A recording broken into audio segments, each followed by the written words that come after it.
the Times. There you go. You know what that means? That means we're That means rocking we're and up. rolling here. That's New York Vinnie. He's in Seattle, Washington, where he attended a doubleheader between the Detroit Tigers and the Seattle Mariners. The Seattle won both games. And so that's why he looks so radiant and fabulous this morning, because he saw something that he loves last night, baseball, two in a row. Oh, Mikey. Oh, man. By the way, that's my friend Michael Knight, and he is in Los Angeles, California. And he followed along, I guess, on Game day. game day, which is, which isn't a bad thing, that game day. You can figure out what the score, if you want to know what the score is, and you Yeah, want to I know mean, what the it's inning not. is, you want to know who's on. You don't get the excitement. Yeah, it harkens back to me, and game day is the thing that's in your phone and your MLB. It harkens back to the day when people used to stand, like in Times Square, And and, announce the games. they would have a board outside of the Times building, and they would have somebody come out and put the scores up. Of course, there was no radio. And that's what Major League Baseball is preventing when they say the accounts and what is it? The something in Uh, the oh, accounts of the game. uh, this copyrighted broadcast to Major League Baseball. This copyrighted broadcast. Hang on a second. This copyrighted It's record. it's been 10 years since I've done it. Longer than that. Well, no, listen. This copyrighted broadcast is property of Major League Baseball and the Pittsburgh Pirates. Any reproduction, retransmission, or reproduction, retransmission, or any reproduction, retransmission of the accounts therein is strictly prohibited by law and will be punished. So it's changed a little bit. Yeah, Yeah, okay. I thought there was something with the accounts of the game. Anyway, to stand in front yeah, of I your said newspaper accounts. building, yeah, right. And I thought there was two things Oh there: no, no, the accounts. The reproduction of the accounts and accounts of the game. images of the game may not be disseminated without the express written consent of the Commissioner of Baseball. That's what it is. It If you takes. can wake up, I Kennesaw just read Mountain up. Landis. Kennesaw Mountain, wake up. We need your signature. Oh, Kennesaw Mountain, come to the door. We got to sign off on Vinny's show before he gets it on the air. You got to Come on. sign. Yeah, you know what, Mikey? That was the one of the coolest things I ever got to do. Read that thing. I said, you know what? When I went over to Cairo and we did the games, we used to have to read that. I was the guy who read it after the game. And I remember I to put a little twist in it every night. And I would always say, uh, Major League Baseball, if you do it, we'll come for you. Or if you do it, we'll find you. Or, every We'll night I find go you. through a different, or if you do it, we'll steal one of your tires on your car. A veiled threat. You come back to your truck and you got three tires and a note from Major League Baseball, signed by Kennesaw Mountain Landis. Exactly. That was the and I had several people who thought it was the funniest thing because they never heard anybody mess with that before. But I said, you do it, if what we're gonna do. you if you do it, you do it, you do it. Oh, sorry, I'm stuffy this morning I think we as both are. well. I've had a head full for a week. Oh my lord, man. So anyway, yes, we went to the doubleheader last night. It was the drive time boys' night out. Oh So boy. we had it was me, my producer Nathan, who's great kid, young guy who's into radio and smart as a whip, and yeah, Wait, he's into radio and he's smart? yeah, Come that run that by me again. and he's also like 6'6", dude. Who else did? My good friend Keith Slater, who is one of my long time. I've been friends with Keith for almost as long as I've been friends with you.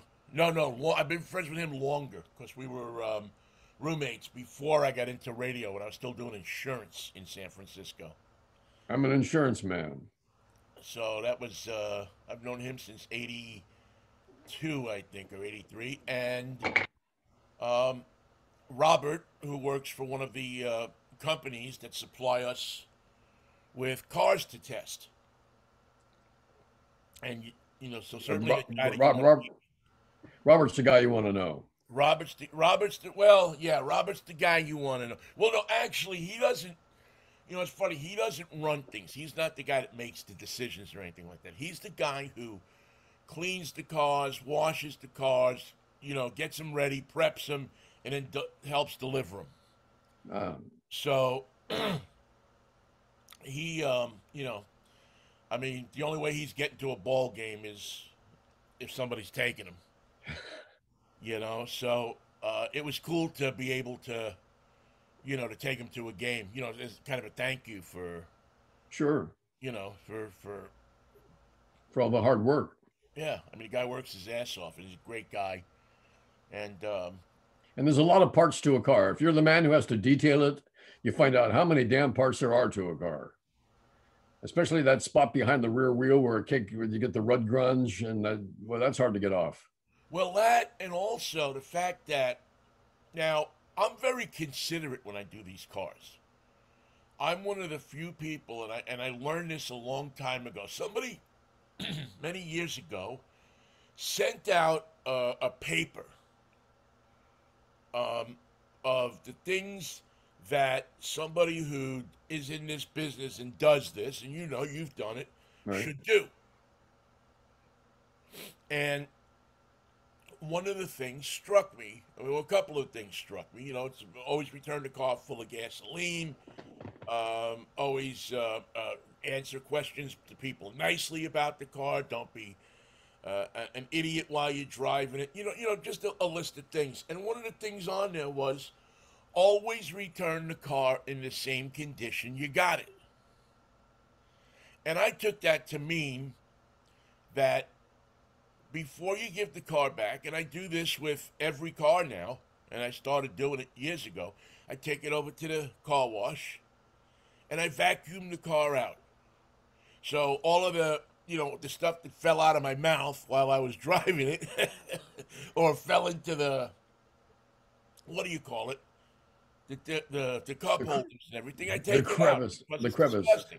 You should always eat a burrito in every car you drive to see how's the burrito intake in this car. Yeah, every car deserves a spin through the McDonald's drive-through for the two burrito breakfast. It's just that way. Obviously. So, so anyway, I got into the habit now back east, and when I came back, I continued of cleaning the car. Right. Just running a vacuum over it, and if there's a spot there, just try to get it off, And I don't know. I think I'm one of the few guys to do that. But the stories that people have told me about what people do to these cars, leave in these cars, Incredible. and these are people that expect to get another car next week or. And these are people who also think that their opinion of this car is important to you. Right.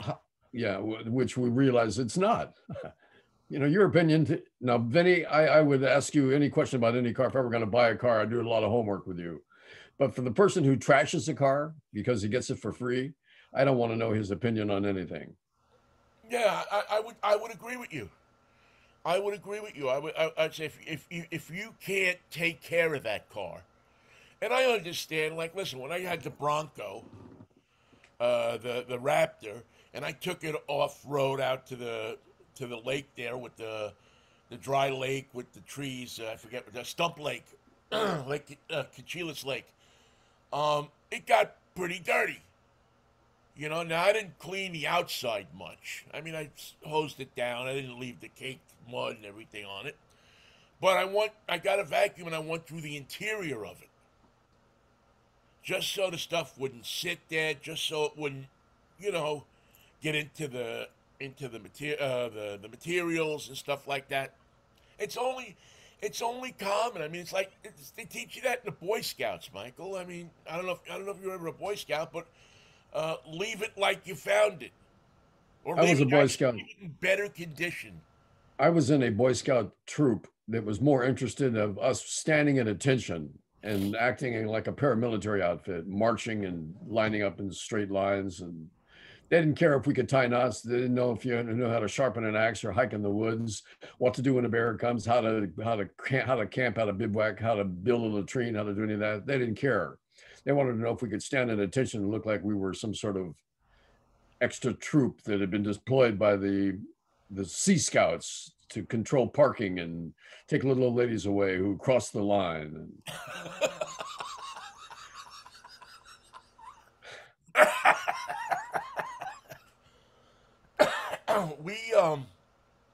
we my Boy Scout experience was quite the opposite. We basically had a Boy Scout troop that was the gang that couldn't shoot straight. So where did you go? What did you do? How did you stay alive in the we woods? we had this great guy, Mr. Tremaine, who was our scoutmaster.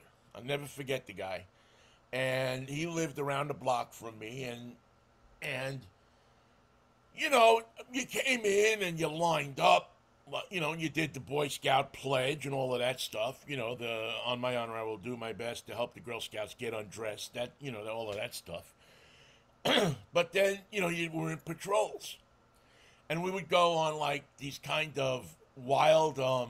We go like to a jamboree out at the World's Fair. You know, you go camping under a highway. Camping in Queens. Back to you, Jim. Exactly. We camped in Flushing Meadow Park. We saw it on the map, Flushing Meadow. It sounded, verdant and beautiful and wide, like Sheep's Meadow. Not the I least think bit one of our metro. projects, he was into doing projects, you know. But also, the cool thing about Mr. Tremaine is he used to teach us. He was a fan of Groucho Marx, and he used to teach us the songs that Groucho would sing in the movies. Harriet the Tattooed Lady. Yeah, Lydia. Lydia the Oh, Tattooed. Lydia. Hope you don't get chlamydia. He would teach us that, and he taught us George Burns songs. He was a big fan of George Burns. So one of his songs was "This Girl from Pasadena," and he called her Ipanema. Oopa, oopa, everybody oopa. Everybody, and I mean everybody. Everybody. And he taught us these, he was into these funny songs. And he taught us that. How about Hello, I Must Be Going? Yeah, yeah. Yeah. He taught us, I mean, he would sing one of those songs like every troop meeting. And when we went to, oh my God, we had a camping trip. We did one summer camp, 2 week summer camp up at Camp Kiowa in upstate Kiowa. New York. Camp Oh, dear. Kiowa, Kiowa, wah, ooh, wah. And so we go to Camp Kiowa, and we're sleeping out in these freaking lean-to type things. Mhm. And I wasn't a good camper then. You know, I'm a city boy, man, to the heart. But I know we had to do a 20-mile hike. Oh, 10 No, miles 10 would be miles, plenty. 10-mile hike. And we did, and you know, and my ankles. I mean, I was born with club feet. I think people probably know that, and you know, and that had to be like a year after I was operated on or something like that. And it was, No I'm good. telling you, it was, you know, but I wanted to do it. You know, I was like, oh, okay, I'm gonna do it. You know, and I remember we go on this hike, and then we camp at the hike, and what they do is they bring us your food in these heater stacks. Well, all of a sudden, in the middle of the night, the only thing you could hear in the whole camp where we are is, oh, oh, because I guess they didn't clean the heater stacks out right, and we all got diarrhea. We all got food poisoning. Oh, So here's poor no. Mr. Tremaine and his Eagle Scout. He had a Mr. Potter was his assistant scoutmaster, and Mr. Potter was a great guy, kind of like looked like Mel Cooley. And did he go to prison for poisoning the Boy Scouts? Or, No, no? no, but No, his sentence was having to stay up all night with us because, and he was sick too. So I mean, it wasn't like, he was just sitting there watching us. I mean, these two poor guys, man, are, they're like, good God, I never signed up for this. And so I remember, I think they sent a bus for us to complete, to bring us back. But it was, it was one of those experiences. There was another time that we camped at a place called Camp Pouch on Staten Island. You can believe this, actually, it's still there, a Boy Scout camp on Staten Island. And that's where they take the Boy Scouts to give them diphtheria and take away their food. Well, it's funny because it's right next to the mental hospital.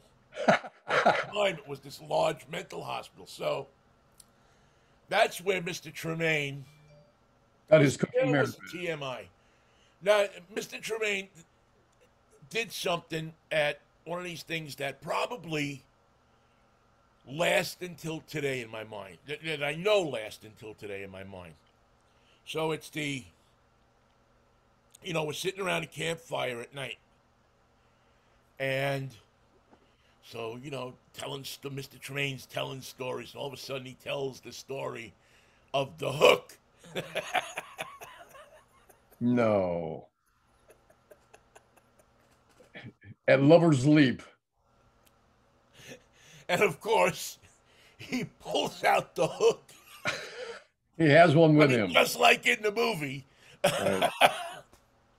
And little fat Vinnie set a world record running up a path of, stones and everything like that. I'm like, whoa.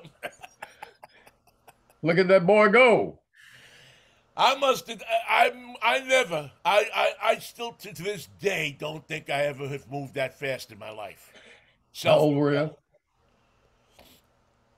You were 12 or 13? Yeah, I was probably 12. I was right. It's funny because I was in the Boy Scouts, and at the same time, I was going down to Greenwich Village and like soaking in the scene there. And that's probably what got me out of the Boy Scouts. It's a sign of the times, baby. What can I tell you? It's a sign of the times. Yeah. For my, you move up. Obviously, you move up the ranks in Boy Scouting. So for second class, you have to make dinner. You have to cook a dinner with cooking merit badge. Yeah, with just sticks and whatever it is. I forget, but so with items you can find in the forest. Yeah, so for so the standard thing was everybody bought some piece of meat and did the piece of meat. Weren't you guys the least bit hesitant about eating another meal brought to you by the Boy Scouts? Exactly. Meanwhile, Vinny says, okay, I got this nailed. I bring meatballs. I bring spaghetti. I got the pot of water. I put it on. Yeah. I made meatballs and spaghetti. Hey, you know how good that tastes in the woods? It's delicious. And I'm telling you, everybody was coming up to me wanting to want a bit of spaghetti. Yes. Yes, indeed. I think my if I remember right, my mom had packed the meatballs in a plastic, in one of those brand new, they were just really new at the time, plastic bags, the ones we take for granted now. Baggies. Yeah, baggies, and then I had a baggie full of, that's what it was, baggies, and a baggie full of sauce with tape around it so it wouldn't explode in my backpack, and spaghetti, because I think you could use like one pot. I think that's what you know. Wow. And so that was my second cooking merit badge, which I think may have been the only merit badge I ever got. But I did make second class. I did make second class scout, and then the village won out. Well, the village didn't have a uniform, but it had a dress code. Yeah. Yeah. And it didn't have a set of rules where you had to stand at attention, but there were rules, unwritten rules of behavior and politeness and being cool and understanding the new way. And it was a great challenge. Some people didn't take to it very easily, and some people, like us, thought it was, the dawning of the age of Aquarius. Here we go. Yeah, a new world, a new way to live. we're going to live in a world of peace, love, rock and roll, and sex. You And know? also a new world of perception, how you perceive things. So everything started looking different. Wait a minute, this world is not like I thought it was. Just look at what's going down the street here at St. Mark's Place. Look what's here. Look who's here. Yeah, that's so true, Michael. Because I always analogize it to the to color TV. Is before the '60s when you looked at the world, you looked at it in black and white. You looked at it. You looked down the street. You saw gray tones, sepia, different tones, buildings, cars, everything. Um, Life was really black and white. Right. When the '60s came along, all of a sudden you started to look at it not just in the colors that it really was, but in these day glow and psychedelic and just so different. The things you saw differently. You realized that, Peter Max saw a tree in a whole different way than, I don't know, name an artist from that. There was something going on. It was probably acid. I was going to say Van Gogh, but his trees were pretty acid based too. Yeah, yeah. He I think got he was he got chomping there on early. Something. Oh yeah, he got there early. Yeah. If he cut off your ear, something's going on. He's having a situation. Okay. Yeah, but that's really. I mean, that's such an astute observation, Michael, because really that's what it was. That's what it was. One day somebody turned the lights on. It was the switch. What was the first show you ever saw in color? Do you remember? No, I don't. For me, it was Dean Martin. Wow. I'll never forget it. My dad came home with a TV that had somehow fallen off a truck somewhere. And well, here's the problem with trucks. Ask anybody who's ever driven a truck. Stuff just falls off all the time. And much more in New York City than many other places. But for some reason, all the electronics that fall off trucks have a soft enough landing that they're usable when you get them home. It's amazing how that works, huh? Where'd you get this big screen? Fell off a truck. It doesn't look like it fell off anything. It looked like it landed right in your hands. Well, I happen to be there.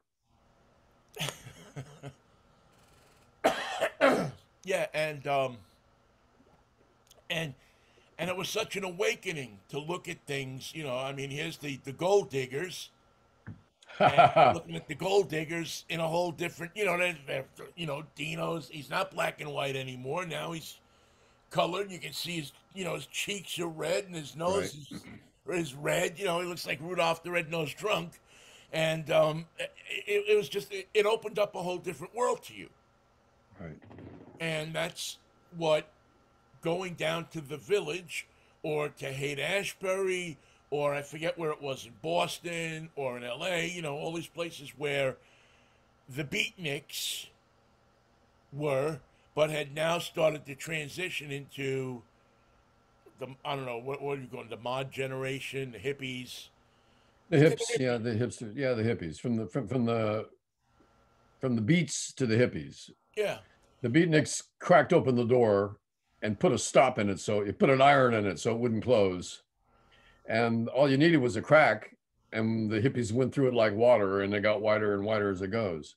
And here in LA, the hot spots were Sunset Boulevard and also Venice Beach in the greater neighborhood of Venice, and Santa Monica for that matter, and the greater parts of Hollywood. It went pretty quickly because television was coming from here, West Coast music was coming from here, and Grateful Dead maybe was a San Francisco band, but they signed with a Burbank company. Right.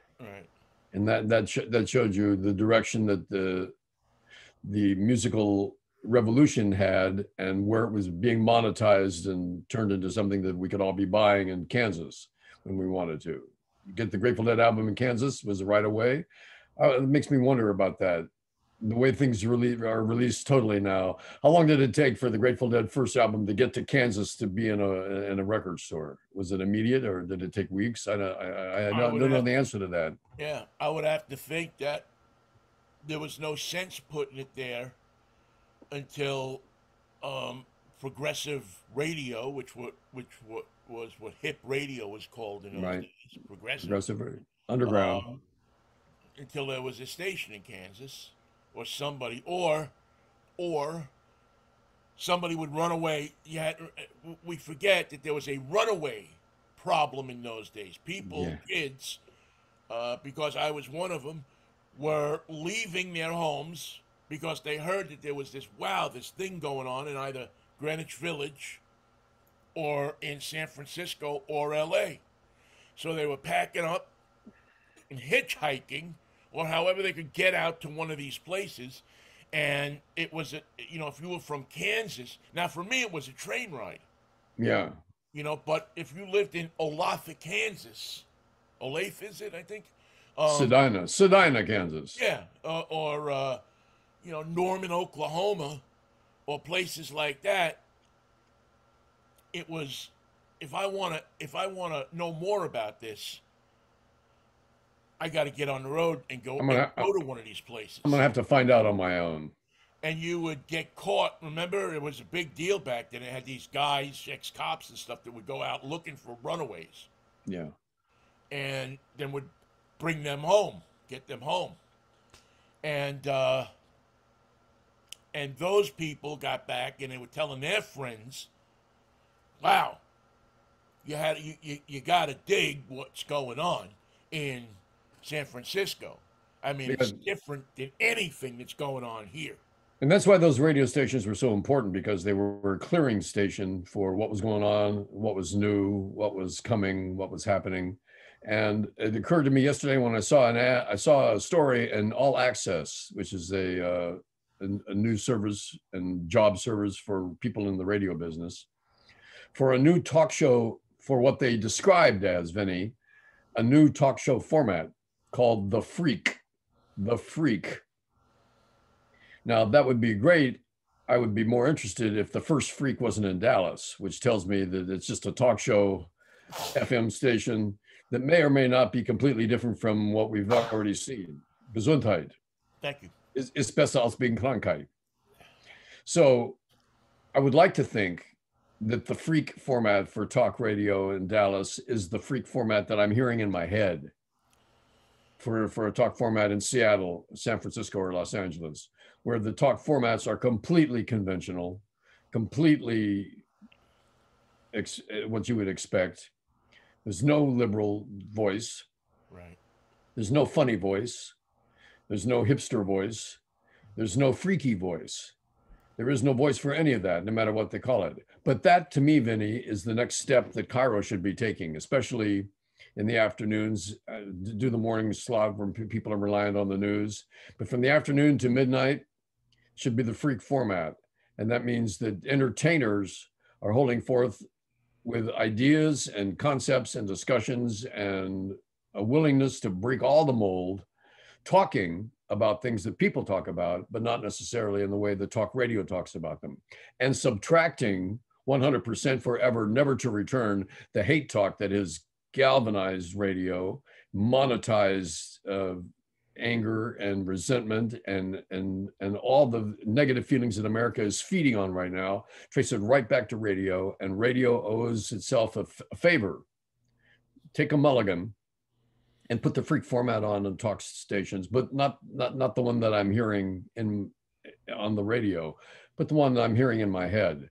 That's where you and Vinny and we're going to succeed ultimately, because that format there's a hole in the market, and that format fills it beautifully.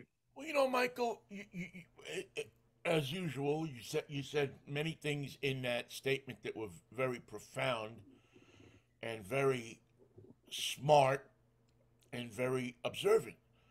And I think if radio is to save itself in some shape, manner, or form, people right now, there's two things that are going on in life right now. Two things.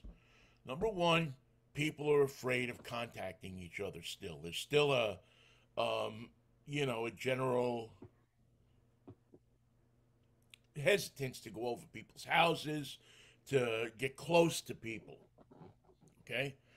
Secondly, look at all of these different surveys that are put out by all of these different think tanks, and they all say that Americans are the loneliest that they have ever been. Yeah. They're more isolated than they've ever been. Well, what's the one thing that can, I mean, if there's one thing we've heard throughout our careers, it's that we are friends to people, that we are a companion. Radio, we, in our show is a companion to people. We're not going to get the guy who's driving his pickup truck and flying the Trump flag out the back of it. He's not going to listen to us. He's not interested in being entertained. He's not lonely, or at least he doesn't think he's lonely. He has a group of people, and they don't believe the disease, or they don't have this, but there are many more people out there, that are lonely, that need friendship, that need some kind of companionship, that want to turn on, or nowadays it's much more click on their phone, on an app, and turn on a voice that will make them laugh, make them feel good, tell them a story that touches back to their youth, or touches back to a happier time in their life. And if radio could do that to enough people, could make that something that you have I don't want to say happy talk because that sounds like the news thing, but if you had companionship talk, entertainment talk, and not the kind of phony crap you see with, what is it, Entertainment Tonight and that kind of stuff. Oh, oi, please don't ever. But just like you and I talk every couple of days. A couple of guys talking, or two people talking, that it's a conversation that if you were standing in line in a supermarket and you heard two guys talking like that, and the line moved, you wouldn't move. You listen to the conversation. Let's hear what this guy. Wait, let him finish. I know what this guy's talking about. The kind of conversation that when you pull your car into the driveway and you hear it on your app, in your car, you sit there for a minute and wait till these guys finish their thoughts. Wait till these people finish their thoughts. That's what radio. That's, I think, the only way radio can fill the need. It's the same thing as when radio started playing rock and roll music back in the 50s. It was out there. People were feeling a certain way. They were feeling suppressed, repressed, pressed. And even though the whole world was happy because, America was on top, they won the war and everything, there was this large amount of people that were out there that were looking at racial injustice, inequality for women, all of these things that the 50s represented, they don't tell you about in Happy Days. Remember, Happy Days was happy if you were white and you were male. That's how happy they were. And they weren't that happy for anybody else. Right. If you were black and you lived in Georgia, there were no Happy Days. If you were a housewife with 8 kids, there were no Happy Days. Right. If you had to go out and something, I don't want to get, if your uncle, your crazy uncle, came in on Thanksgiving and attacked you and got you pregnant, it was not Happy Days. No. It was not, because what you had to go through to get that fixed was not happy. And then all of a sudden, rock and roll came along. And the people that were doing rock and roll were singing about the things that were going on. And it was entertaining, and it was different, and it caused a revolution. We're at that same point, I think, where radio, if it is to save itself, if it's not just to become another cell phone spectrum, like TV did. It needs to address the large portion of people now who feel disaffected, who feel that they're in their room. They don't want to go out because there's shootings. They don't want to go out because there's TV is fearful and hate mongering. They want something that they can carry with them that makes them feel part of a community. And radio can make people feel like a part of a community. And if you do that, if you do what we do, we talk politics, we talk a lot, but we also talk a lot of entertainment, we talk about music, we talk about so many different things. We're talking about Boy Scout dysentery, and that's a subject that's not covered enough in today's news. Right. But we talk about somebody will put this thing up on Facebook and on Twitter later, and I guarantee you I will get a couple of notes from people. Well, I know I'll get a couple of notes because there's a few people I'm on Facebook with that I was in the troop with. So, especially one guy, Eddie Ciciari, great guy. What was your troop number? Troop 201Q. 201Q for Queens? For Queens, yes. 201Q. I was just troop 46. There was no letter with it. Well, we had, obviously you had the 5 boroughs.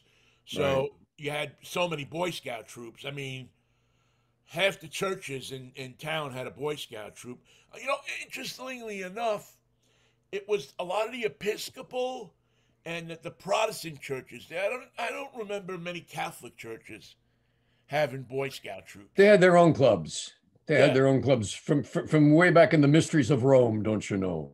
And listen, and I know that there's been a lot of bad experiences with Boy Scout, leaders and all the stuff that you read about. We never had any of that. We had our guy, Mr. Tremaine, was solid, man. I mean, with just a good, it's funny because I remember thinking that he was everything that my father wasn't. I mean, my dad, I love him and everything, but he was a street guy. He was a tough Brooklyn, grew up in the 30s, street guy. But Mr. Tremaine was probably one of the first people in my life that showed me the other side. Because all my uncles were all street guys. Yeah. So I didn't have that one uncle, that one person really to say, well, I work at a bank. My uncle robs banks. I know. I met your uncle. I met Alphonse just the other day as he was going out. Exactly. And Mr. T was, that early influence. He caught me if he would have caught me a year earlier, maybe I would have worked at a bank. But he was that influence that was different than he showed me that there were men in my life who could be in my life that were different than the men I knew. And it really and I think that and I don't know how we got to this point in our conversation, but we need to have that on radio. We need to have some of the good people. And I'm not saying Mr. Rogers radio. I mean, we can still talk about the issues. Mr. Rogers would be a great guest to have on. It's impossible, of course, because he's no longer with us. But to use our old theorem, that is, you talk politics with the sports guys and you talk sports with the politician. What would you talk about with Mr. Rogers? Do you have a record collection? What do you listen to when you go home? Whose version of it? I'd ask him to roll up his arms and show me his tattoos. Reportedly, he had, he was was it an Army Ranger? He was? Yeah. Yeah, he was like some kind of. I had read a story years ago about him. Because he was from Pittsburgh, so you study up on the people, Right. famous people from Pittsburgh, so you can throw out the reference every once in a while. But I had read a story about him that he was like in like one of those like not Navy SEALs, but tough guy outfits. Where they sneak into your camp and sit by the campfire, and you wake up and they're already there, and you never knew they Exactly, were coming. Yeah, one of those exactly. And guys. Vinny's running up the thing. I can Um, see, I can see, I can see Mr. Rogers doing that. and then he became when he got out of the army, I think it was, he became an ordained minister. If you're going to be a minister, you might as well get the ordained kind. Go out and get me a minister. Do you want him Well, it's ordained, Vinny or the do you want Norman, him? Michael. I mean, listen, I've run into. I mean, we both know that there's churches that don't have an ordained minister. They have a guy standing up there telling you what you should believe. Oh, that's called a pastor. Oh, is that? I thought that was a pasture. If only he was out in the pasture, but he's not. He's deeply into being the pastor. But I think that's.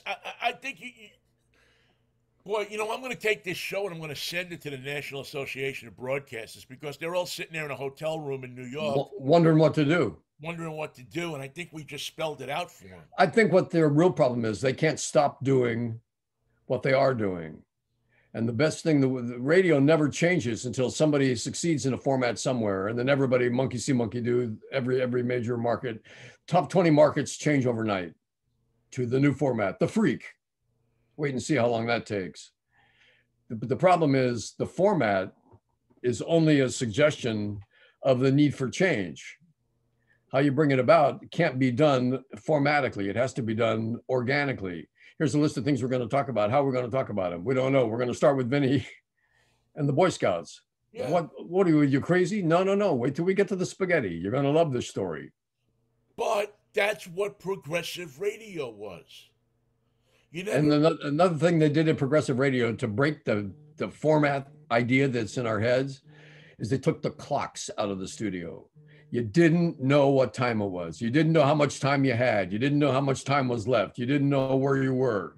Your job was the record's over, entertain, inform, and get me into the next piece of music. You need three-minute breaks in the hour. Put them wherever you need to put them. And do it because you have to.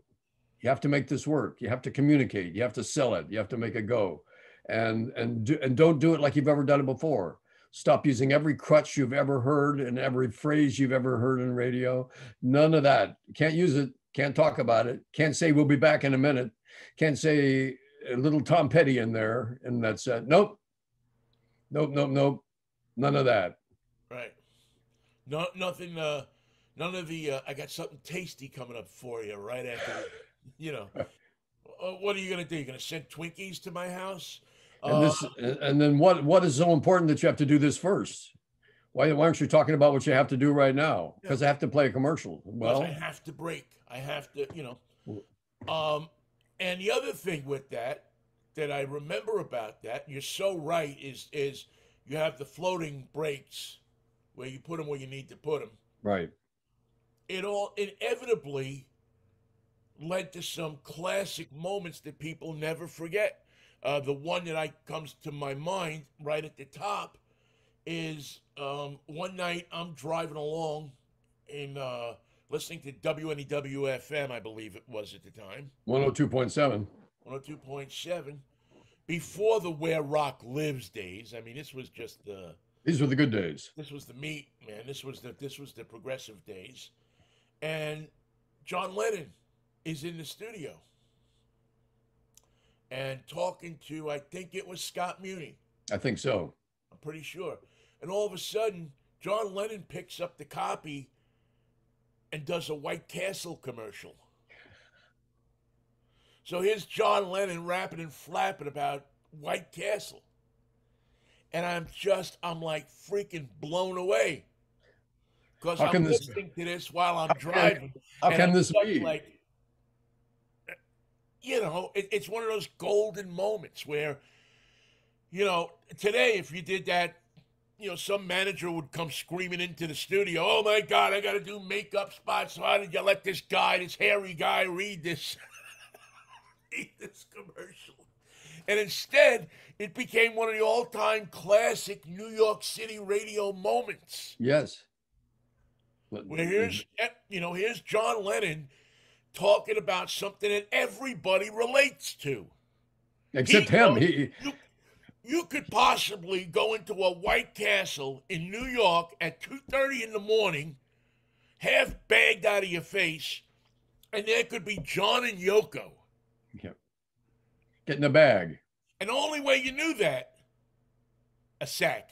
And the only way you knew that, a sack. Yeah, their motto is "Buy them by the sack." I shall do it. I'll buy them by the sack. Here in Pasadena, I buy them by the box. Is because you were listening to radio. You were listening to John Lennon talking to Scott Muni one night. And if you can do that, I mean, you can't manufacture those moments every night. But if you budget it right and you advertise it right and you get it to the right people, you can have this. I'm talking with my hands down here. You can put together this thing that people will, when they're feeling a little bit lonely, when they're feeling a little bit down, when they're sitting in their house, they're driving in their car, whatever, they'll hit the app. Those two wacky guys got me all the way to West Seattle on the new bridge. Yeah, they'll hit the app. They'll pop it. They'll say, okay. What are Mikey and Vinnie? What is Harry and Joe? What does Sonia and Sonietta have to say tonight? What's going on in Slovakia today? I'll tell you, there's a real Slovakia story. It's in Variety. It's right on the top of the story, and it's in a lot of things. You remember they were making a movie called Rust with Alec Baldwin, isn't it? Alec Baldwin. Thank you so much. Yeah. The prop girl, the director, got killed by a gun that was shooting real bullets instead of blanks. Yeah. The settlement for the movie is in, and it's so Hollywood that I don't even believe that I read it. The husband of the woman who was killed becomes executive producer of the movie. He gets a piece of the movie that killed his wife. They start filming again in January. They made a few tweaks to the script. They made some changes up front. The back end changed because he now is a participating profit taker before they make their nut. Because there's two ways to make profit. There's the profit of the movie, which never gets made because the movie keeps losing money before it makes money. Right. So you never pay anybody who's get paid after that. That's also the profit takers before the nut's made participate in the money that is coming in. They take the money. That's why you at the other end never get any money. And right. they put the company. So they take the grieving husband, makes him executive producer, and say, now you get paid for all this. Wouldn't it be fabulous if we could put you in? Accept this as our gift. Stand around, make some changes to the scripts. If you have a suggestion about the lighting, remember to tell us before the take, not afterwards. You're gonna love the business. Do they show the death scene then? Did they put that into the movie? I don't know if they were rolling during that time. It'd be fantastic to know if they did. But in no other business, like if I put together a Ponzi scheme with Mikey and Vinnie Productions, takes all your money, and the court says, we got a solution for you. And we're going to put you in charge of Mikey and Vinnie Productions, and you're going to be the executive producer. The next time you fleece somebody, you get the money right off the top. Plus, there'll be a settlement, and it'll all be cool. But you're now the executive producer of the company that screwed you. You're part of the action. You're going to love it this way, and you participate not just now, but for the life of the project. So it's going to be wonderful for you. We live in a great world, don't we? We live in a very, very screwy world. OPEC makes oil, but their real job is to not make oil. To make the oil that they do make costs more. Right. That doesn't work in Hollywood. You got to have a product. So even though the movie was shut down because the director got killed, We're going to restart the movie and give product and participation in the profit to the grieving family, so we can finish the damn movie, because we can't make any money like this. Well, let me ask you a question, because you've covered the entertainment industry for a long time. I remember when you were doing the entertainment reporter stuff down in L.A. So they're going to complete the movie. My thinking is that gazillions of people will go see this movie just because of all the publicity, the death, and everything like that. It could be the worst movie in the world, but people So will go see it, will rent it, will buy it just for the the bizarre. association with death, yeah, a Yeah, bizarre to try to story. figure out exactly where in the movie the death happened. What were they shooting when they were shooting? Well, we'll I mean, find out that's when that's the ad line for the they're going to movie. have to reshoot that scene for sure. So we're going to find out when they do. What were they shooting when they were shooting? Um, you can win a brand new Chevelle by just Yeah, we were gonna give you a Corvette, but no, Chevelle is cheesier, so we're yeah, going with I'm the gonna give you a cheesy one. brand new Chevelle if you can point out the exact time in the movie that the shots were fired. Um, I mean, will people flock to see it, or will it be something that people just go, nah? Production companies take out insurance in case they can't finish a movie, or they take out insurance to give them what they call bridge financing. If they run out of money and they don't have enough to finish it, this company will come in and say, well, what do we need to make sure this movie's finished? Yeah. Minimum. Well, I need 7 million. I'm going to give you 4.5 million. That's going to have to do. That'll get you to the end of the movie on one shooting completed, blah, blah, blah. Let's get a look at your shooting schedule before we finance this thing. We've got to know how long it's going to take. Or they just say, this movie's useless the way it is. We can't use anything we've got until we finish it. We don't have enough for a movie. We don't have enough for a cartoon right now. So until you give me the money to finish this movie, it's at a total loss.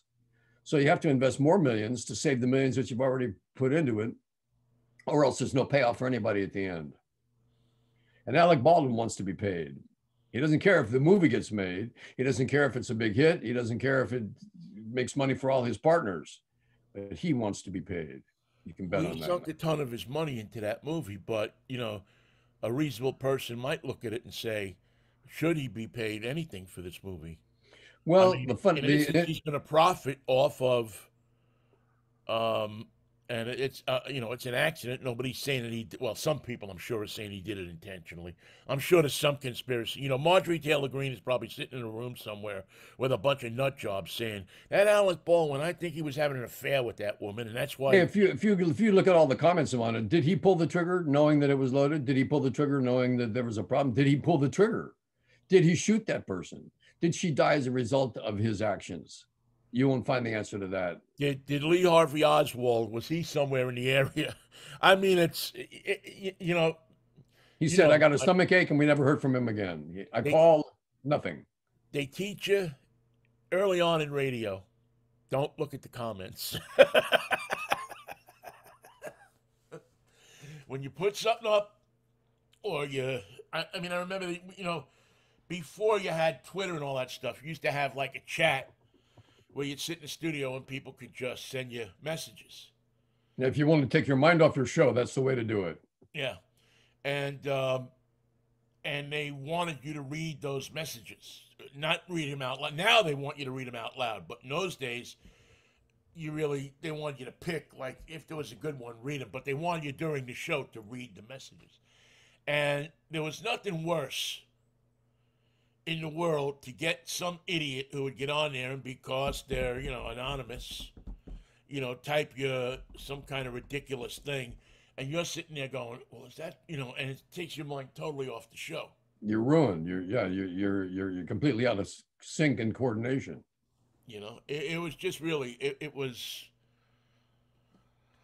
but that's where the conspiracy theorists and nut jobs and crackpots, along with regular people, I mean, obviously there were regular people, but They're you regular get some crackpots. bizarre, and I remember, I mean, when I was doing Mariner Post game one day, and somebody was just lighting me up for something that, And I shut it off. I don't think I ever turned it back on again. I was like, I don't need to see this.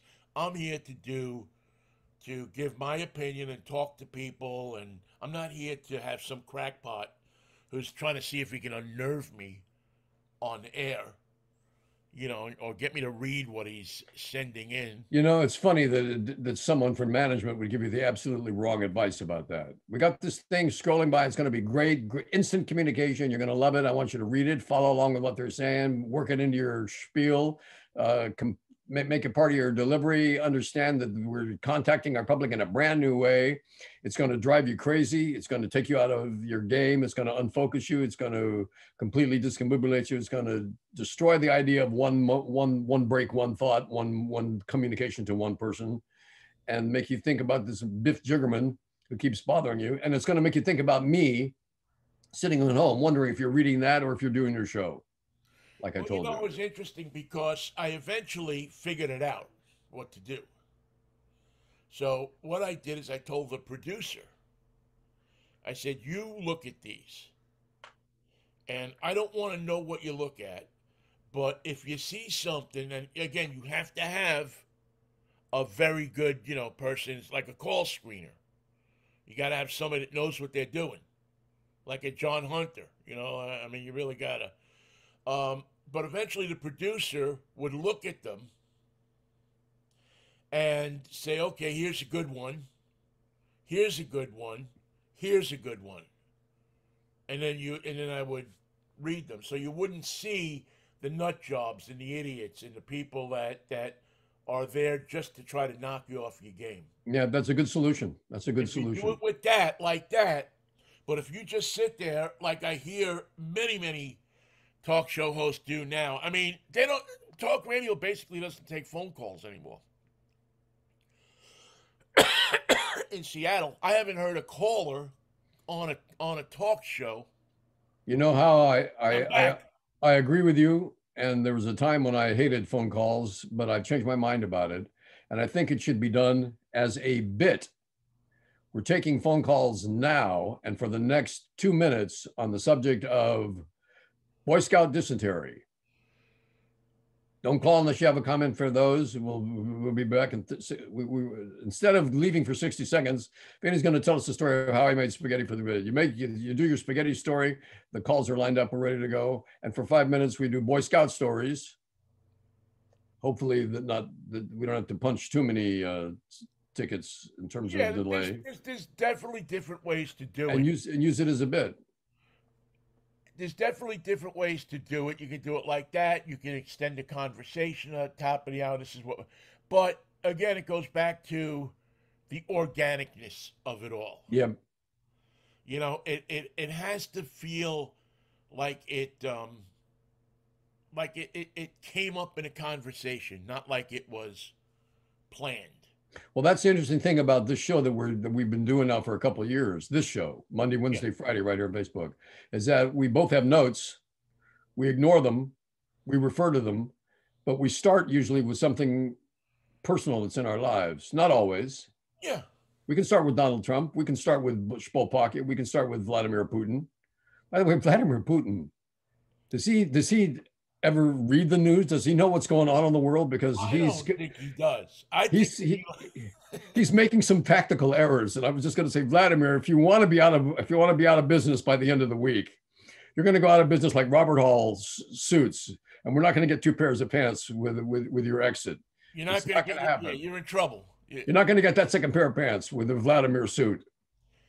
Yeah, the beauty of this show, Mikey, is that we are professional enough, have been friends long enough, have been worked together long enough that we trust each other, that we're going to bring to the table something that's worth talking about that day.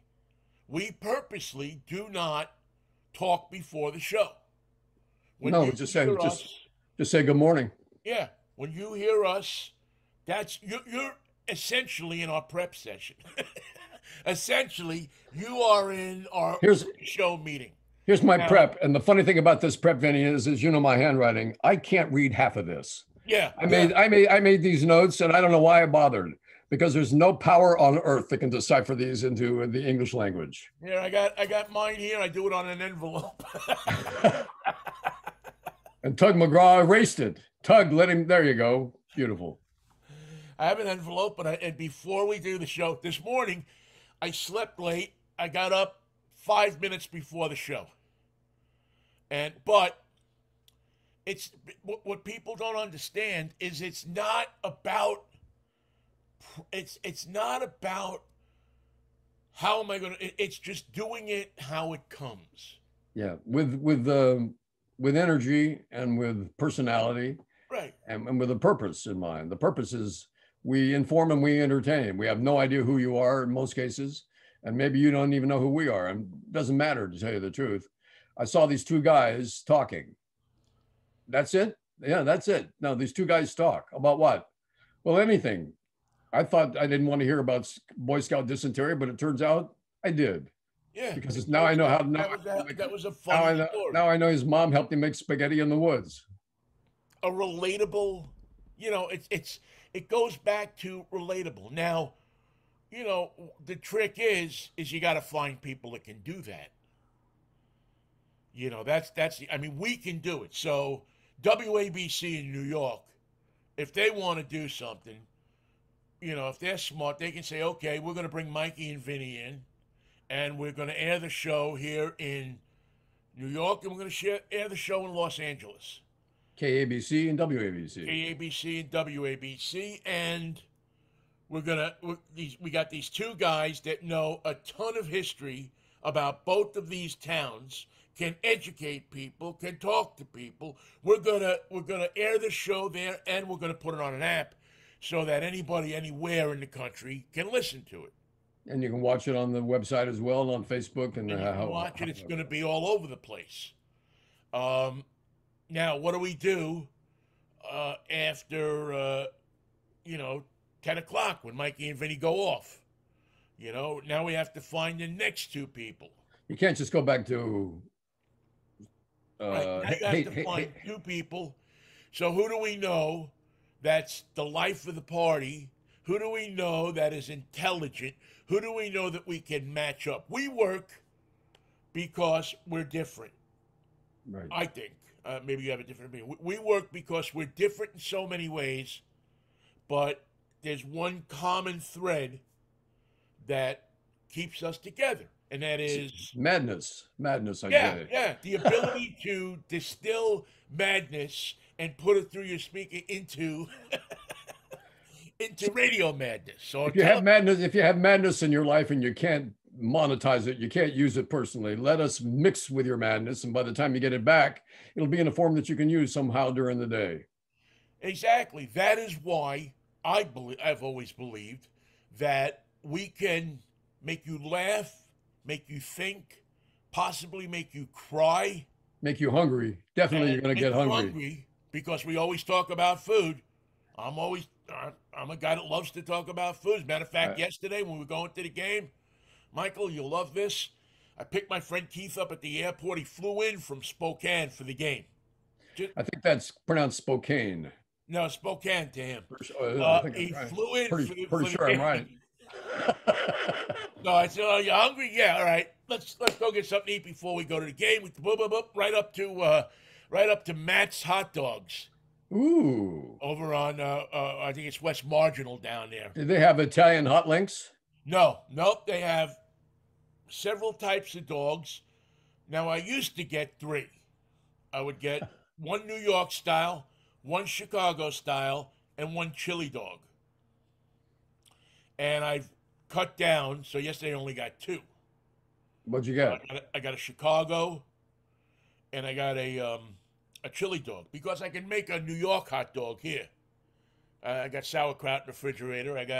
So what's the difference between New York and Chicago dogs? Chicago has mustard, relish, tomatoes, and these little peppers. Ooh. Pepperoncinis on it. Pepperoncini? Yeah. There used to be a guy, well, you remember Oakland. Remember Casper's? Yeah. That was on, remember there were the 2 Caspers on Telegraph Avenue? Yes. There was the old hut with the old guy in there that used to make the hot dogs, and he made them Chicago style. The Hut. That was a great Yeah, spot. it was a great little place.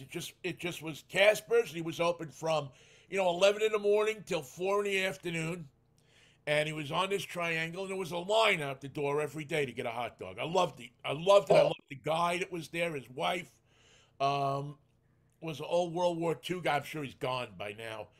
Um, but it was, you know, for a guy who thinks that there's nothing else in the world but a New York hot dog, it opened my eyes. I said, wow, he's, used to he have a hot said, dog? I know you like New York hot dogs, but take a look because all I do is make hot dogs. I think you'll find them tasty. Check it out. I'm a hot dog wonder. Yeah, Casper's was the place. I don't even know if it's still going, if somebody took it over or what. But it was, for West Coast.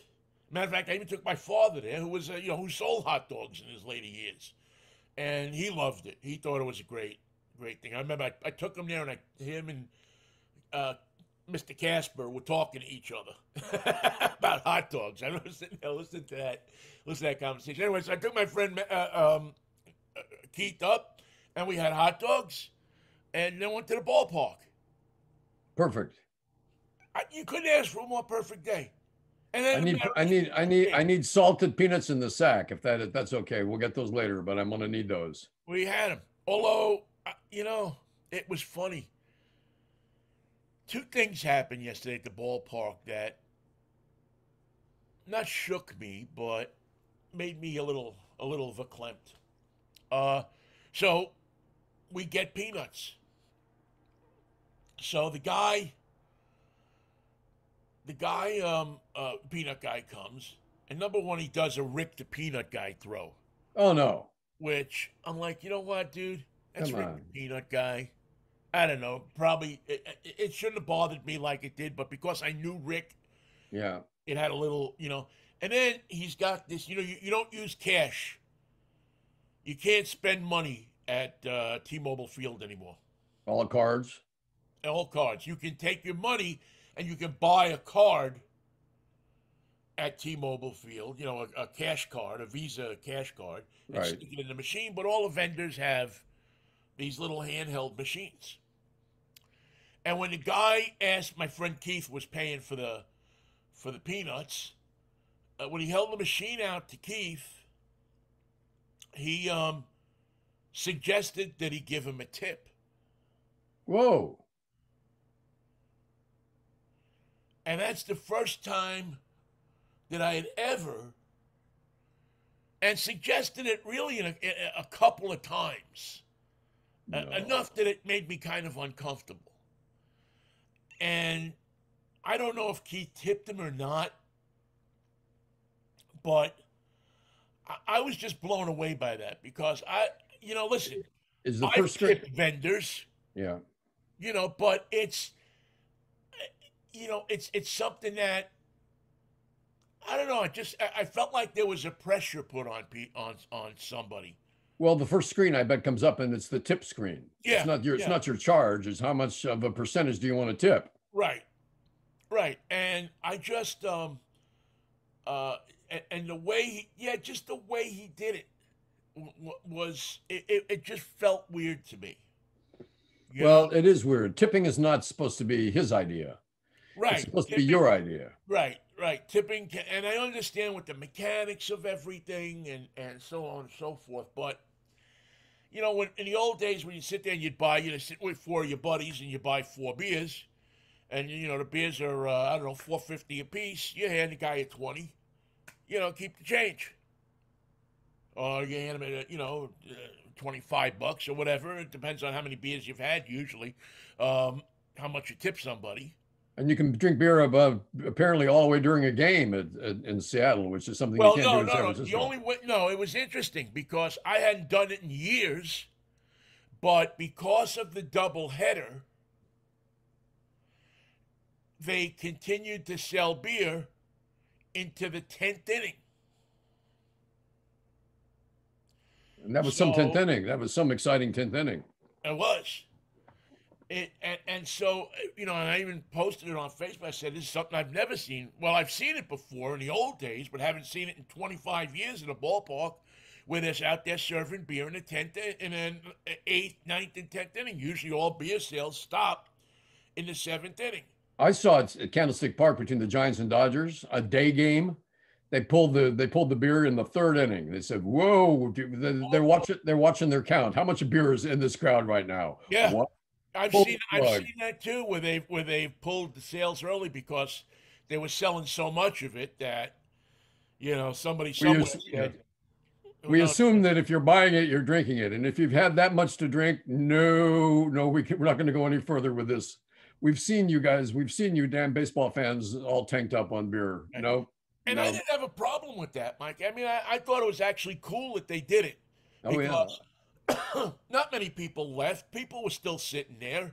It would have been ugly the other way. That's the problem with this with some baseball crowds. And Candlestick Park could turn on you without any notice. Right. And It's going to get ugly.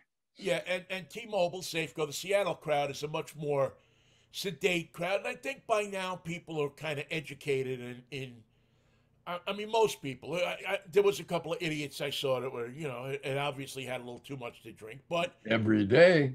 to T-Mobile's credit, they had, the alcohol patrol, and they come down there right away. And if they see somebody wobbling in the aisle, they go down and they talk to them and bring them back up and get them out of the situation. So you don't see, I mean, it wasn't until Seattle that I started going to ball games and actually I remember the first time I went to a game in the Kingdom, I said, what the hell's going on here, man? I just sat through 9 innings and there wasn't a fight in the whole place. I remember people whispering in the Kingdom. That's what part I couldn't get over. What are we whispering about? Well, because the voice carries here and everyone can hear what you're saying. This is a ball game. Whoop, keep it down. Yeah. Oh, I remember when I was sitting, we used to get those press seats in back of home plate. And I remember, and at the time, I still hadn't quite made the transition from fan to. So they're yelling, "Hey, Nolan, why don't you throw it outside?" And you can hear it. You can hear it all the way. Yeah, I could hear it to the outfield. Um, so, I mean, kudos to the Mariners for doing that. But people here probably, are shocked when they go to a place like now. It's calmed down considerably. But when we were coming up, you went to Candlestick on a Saturday afternoon, and you probably were going to see 10 rounds Oh from yeah. different individuals. I And got it's not my greatest ballpark fights in Candlestick. not the most stylish boxing you're ever going to see, but very spirited, and they And couldn't be appreciated by the crowd. the crowd loves it. You're going to pay dearly for it, but the crowd loved it. Yeah, yeah, and of course Yankee Stadium was the Oh, king of all. I mean, there was a 12-round card at every game at Yankee Stadium. if you remember, we were there watching the Yankees and the Mariners playoffs in New York. It was a great game. Oh yeah, yeah. There was two kids near us because I had a Yankee hat on, but he wasn't convinced that I was a Yankee fan. I don't know. There was a bunch of press people there, but also we were mixing with the locals, and these two guys were giving hell to everybody all night long. And then eventually one of them turns to the other one and just cold cocks him. And those two guys went at it, and they were giving hell to everybody. And finally they just turned on each other. And it was beautiful to see because they were drunk enough to where they could hurt one another, but not drunk enough to hurt anybody else. And that's why I always tell people, I say, listen, I'm not a Yankee fan, but if you ever get a chance in your life, go to Yankee Stadium and just sit there and absorb it. And stay alert, Yeah, please. stay alert because you never know when something's going to come flying. It's Or coming. the guy next to you is just going to turn to his friend and just start popping each other. And We've it's a seen funny it happen. thing. I've They seen it switch. happen many times. They I've seen it switch happen in the quickly. old days when they used to serve the bottles of beer and people would, go at each Oh other with yeah. throw bottles at each other. Um, I mean, more than once I was at Yankee Stadium and a bottle of Ballantine just went. Because after you've had a couple Valentines, you're not really positive that it's beer anyway. Is this what we're drinking? I'm sorry, that's it. It's Valentine's or nothing. Eh, Yeah. Now you go to the ballpark, and I forget what were the IPAs last night? $15 a pop, wow. 12, 15. I forget. I didn't pay for them, but and I'm all this beer now has all these initials, IPA and Frosted Cream and Angel Dust or Death Dust or I don't know. The same people who name strains of marijuana now also brand beer. Well, So that's what it is. It's beer brewed to taste like marijuana. Now, Mikey, we both have had our experiences. Among I, them, having somebody hand you some marijuana tea. no, I was with Herschel Walker and none of that happened. No, I do not admit to any of that. Now, I remember drinking a little bit of marijuana tea at one point that this woman that I knew made for me. I gotta tell And you, pal, well, if you remember drinking it, you remember more than I do. it was skanky. I took one sip and said, "No, thank you. I'll roast my lungs rather than Well, the drink thing that." is, why drink it when you're supposed to smoke it? I mean, it's not like you would drink Prince Albert, would you? No, you would not. Oh my God. Here, Oh, I made you a pipe drink. well, I guess I guess in India or somewhere, they make tea out of everything, and so But I'm sure usually there's some society that takes all the socks that are lost in the world and dip them in hot water, and then drink so they get the wisdom of everybody in the world. well, And if not, we should be starting that. I'm gonna watch a couple, see how it goes. Sock tea? No, I Sock don't tea, want sock tea. I don't yes. want sock tea. No. It's in France because that's where all the lost socks go. Y'all go right ahead and drink your sock tea. I ain't gonna do it. I remember, for some reason, the NFL films, the old original NFL films, came into my mind, and Bum Phillips is on the sideline, and Bum Phillips, with his cowboy shirt and his hat, is trying to talk sense to a referee, and he begins the conversation by saying, "Now look, you can't do that. You can't do that, and if you do, you're going to have more trouble over it than a little bit." Oh, And the referee said nothing after this passioned plea from Bugger. You can't do that. you just aren't going to see people like that anymore, man. No more, no more. Those people are, they're in our generation. It was guys like Tom Will Landry. Rogers and Yeah. Oh yeah. and those people who said what they thought. Oscar Levant. Yeah, exactly. Where did I see Oscar? Did I see Oscar on a What's My Line once? No doubt. Yes. Yes, I was watching probably a What's My Line from like 1955 or something like that. There he was And being there he crazy. was on the panel, man. It was like, oh.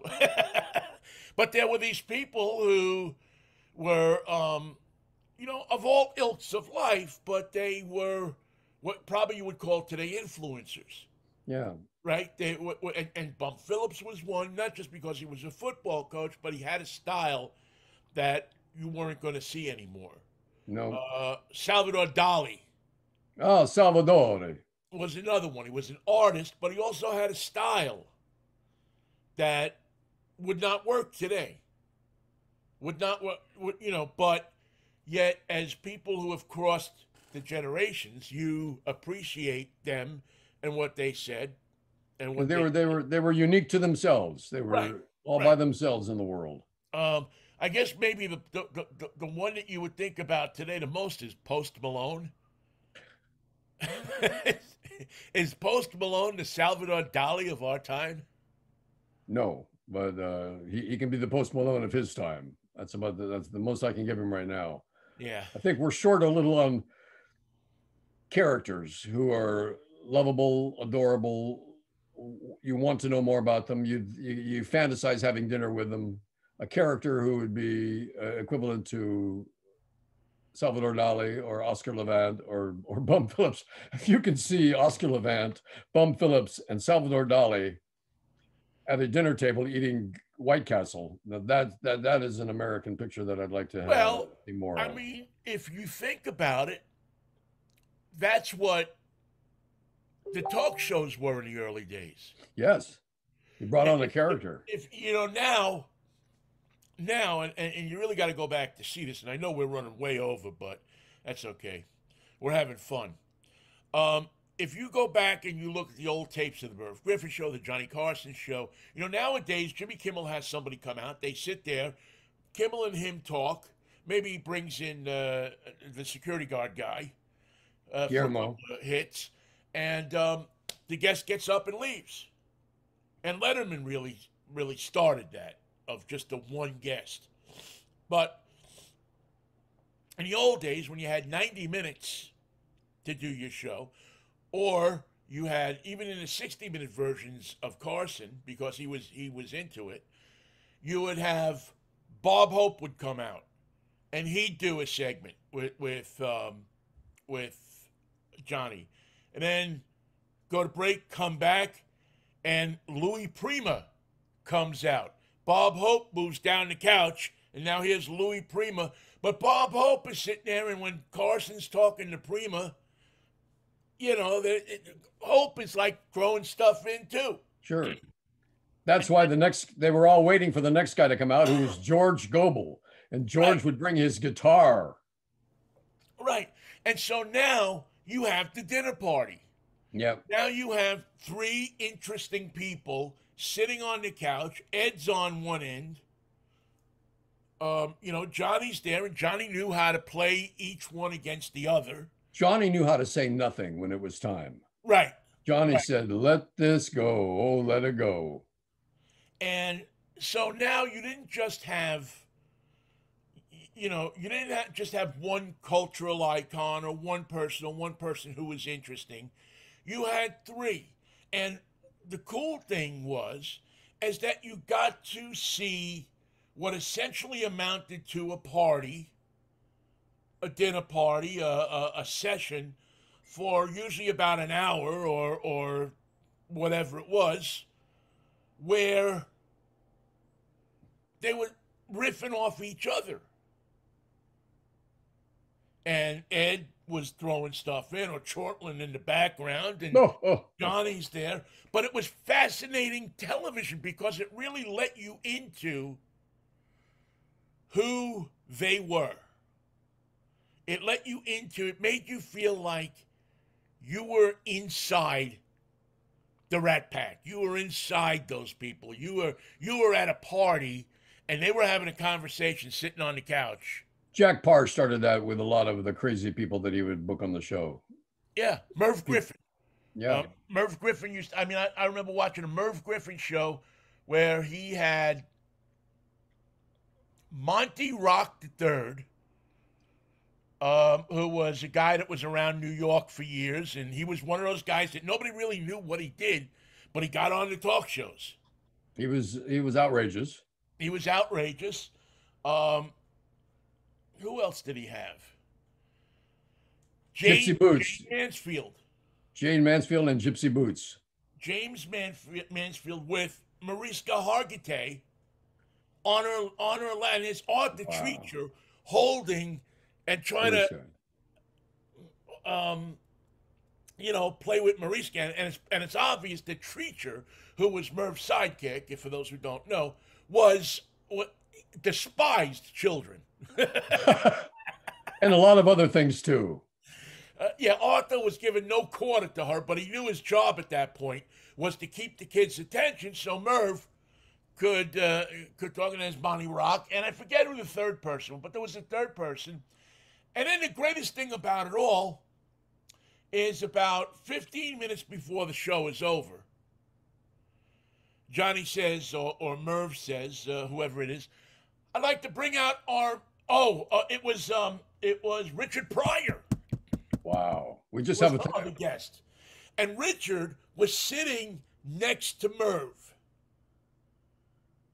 They had two seats at the desk. Yes.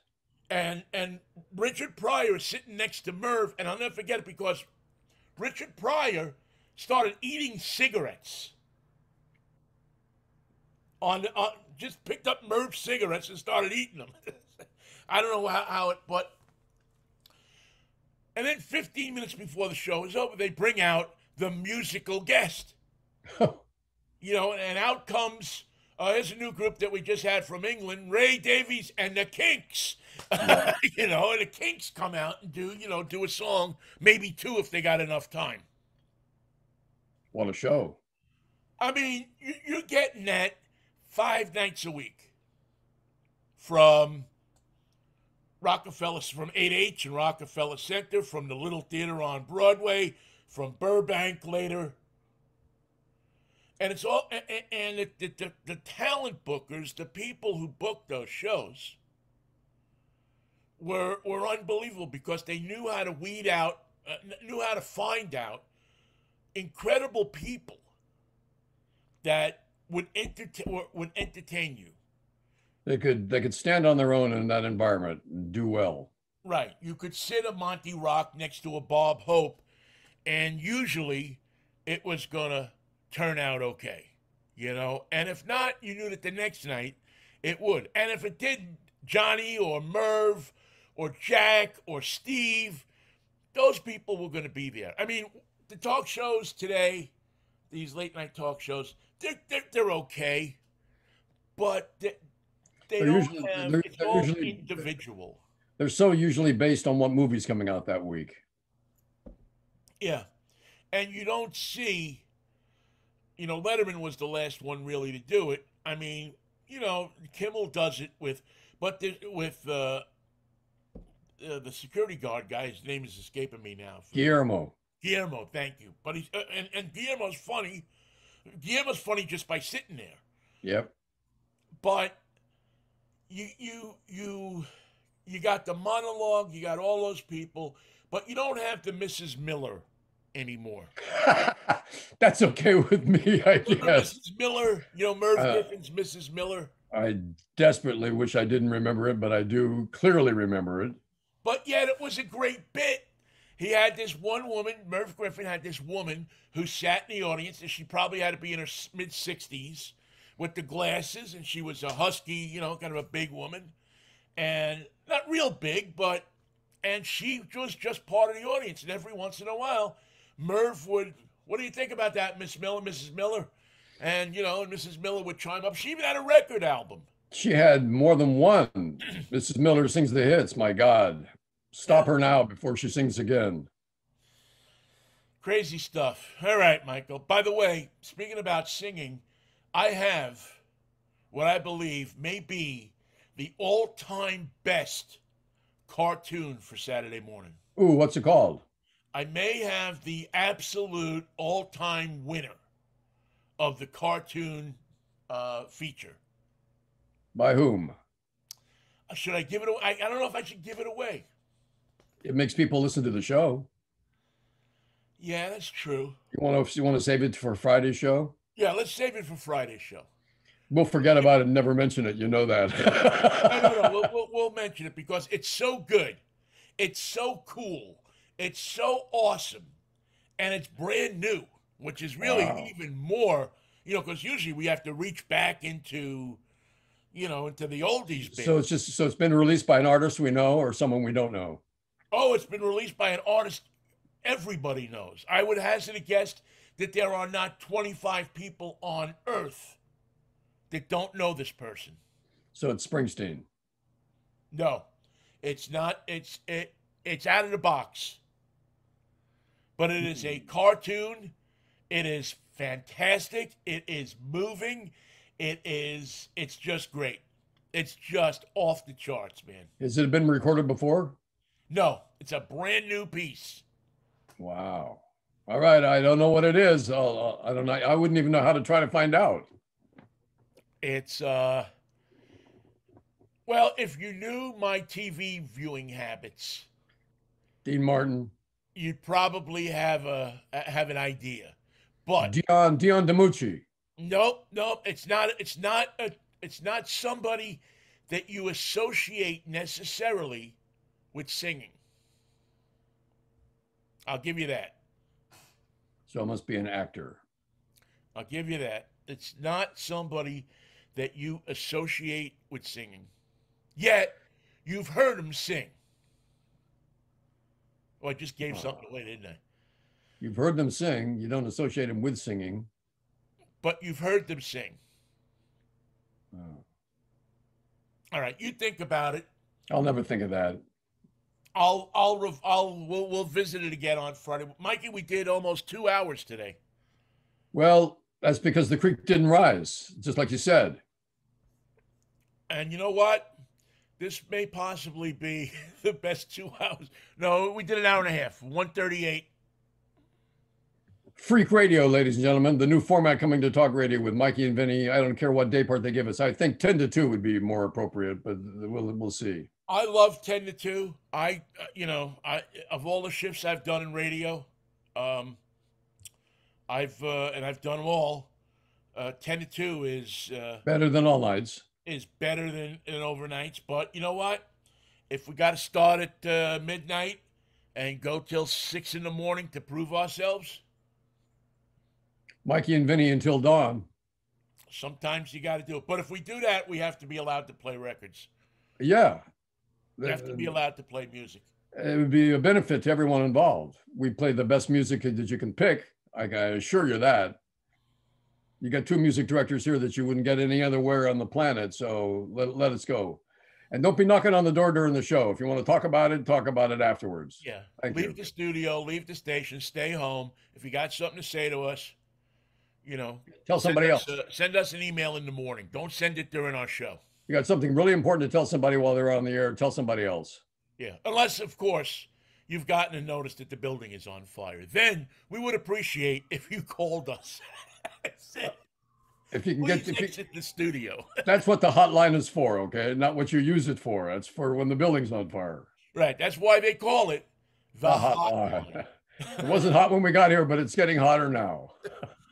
Mikey, I'll see you on Friday, man.